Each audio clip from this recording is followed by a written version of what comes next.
After rolling and loosening yourself up with a foam roller, you can use the foam roller for some additional strengthening exercises as well. The first one would be your leg changes, where you place the roller more or less there where the tips of your shoulder blades are, hands behind your head. Then it's almost like you want to come up into a sit-up position using a lot of your stomach muscles. Bring one leg up at the top, then the other one. So you're trying to round your lower back so that your lower back is pushing down towards the floor. And then you'll feel that your stomach muscle is very much engaged. And thereafter you can just drop one leg down to the floor and then pull back up again. Exhale down, inhale up. The higher you try to come up, the more your stomach will work. Additionally, only if you do not feel any lower back pain or so, you can also lower both legs at the same time and then back. And then you'll feel your stomach work. The 4-point kneel plank, you can place the roller between your legs, squeezing your inner thighs together or squeezing the roller with your inner thighs. And you can come into an all fours position, hands underneath your shoulders and your knees underneath your hips. From there on, you can use your stomach muscles by tilting your pubic bone forward and trying to round your lower back to a point where you almost go up into a cat stretch position. And from there on, you'll use your stomach muscles to hover your knees above the floor. So you don't lift it up too high, just to hover above the floor. And the more you tilt your pubic bone forward, the more you'll feel your stomach. You can just hold it there for a couple of seconds in the air and then just drop back down again. Inhale and then exhale, tilting around, squeezing your inner thighs together, and then just keep rounding your lower back.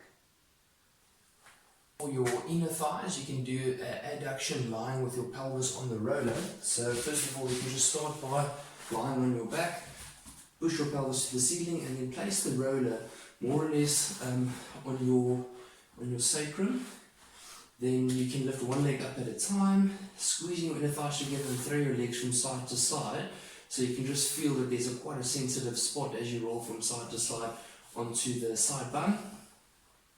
And from there on, you'll tilt your pubic bone forward, straighten one leg and then open it up. So you'll feel a nice inner thigh stretch, and then you can just pulse your leg up and down to just feel that the inner thigh will then start activating as you pulse it up and down.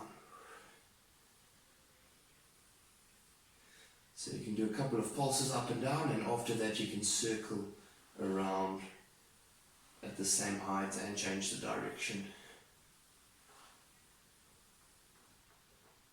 The pelvic bridge, it will place the roller underneath your feet, so this will just target your hamstrings a bit more and make it a bit more challenging. So you can just bring the roller closer to your bum, keep your feet a distance apart, hands next to your side, and then like the normal pelvic curl, you'll just tilt your pelvis and start rolling up one vertebra at a time at the top, and then slowly back down again.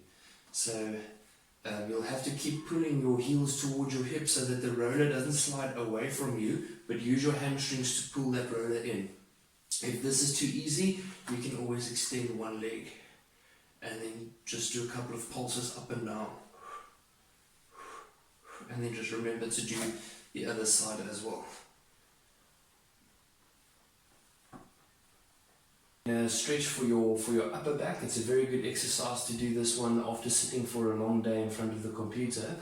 You can just place your hands, palms facing up to the ceiling, so you get a bit of external rotation in your arm, and then you can just roll forward, dive down with your chest towards the floor, pushing your bum up to the ceiling, and then just feel that stretch in your midsection there between your shoulder blades, and then tilt and round back up again. So just as you roll down, just feel that stretch, hold it there for a couple of seconds, and then exhale, pull back again.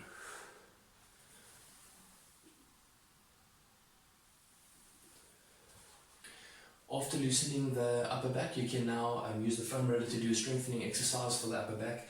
So you can start off by sitting up straight, put your feet to the width of the mat. If you have tight hamstrings and it feels quite of a big stretch if you straighten your legs when you're getting your knees flat to the floor, but it's a struggle to keep you in that position and you end up rounding your back a lot, you can always bend your knees a bit and bring your toes to your shin to try and keep you up in that upright posture. The whole idea is to keep your shoulders and your hips in a straight line as opposed to dropping backwards.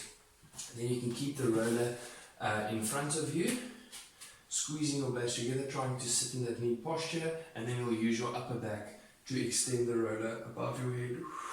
Inhale back, exhale, inhale back. When you take the roller behind you, try and move with your chest forward. So the more you get the opposite forces working against, so your foam roller back and your chest forward, the more you'll feel the upper back working. And you can just do a couple of pulses there. 2, 3. 1, 2, 3.